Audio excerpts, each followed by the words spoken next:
this is the stainless steel multifunction cheese slicer, and I have to say I have no experience with cheese slicers, but it's pretty nice.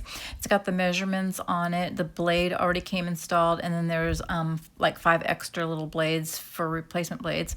So overall, it looks really nice. And I've got 2 different cheeses here that I'm going to test this on. This is just regular cheddar cheese, which is already kind of messed up a little bit. So I'm going to try and slice this down, and it does go through pretty quickly. I would say the issue though is that once I've sliced it, at the end there, it doesn't really slice all the way through. I'm sure there's a learning curve, and it could be that I'm on this other board, so it's not really helping much. Let me try this again.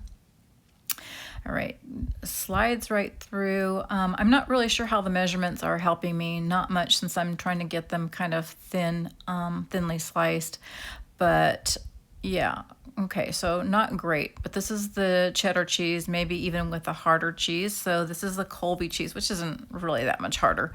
I'm gonna go ahead and try this again, and sorry that I'm blocking the camera a little bit. Should have thought of that a little bit sooner. Okay, going down, and it is slicing. So, I mean, overall, it goes through really nicely. It's just that little end part, and you can't go any further down, so that is a little bit of an issue.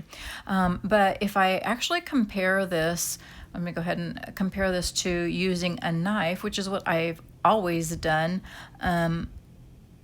This is really tough. And then it breaks off. So not pretty at all. And the slices are thinner than I actually want them to be. So no.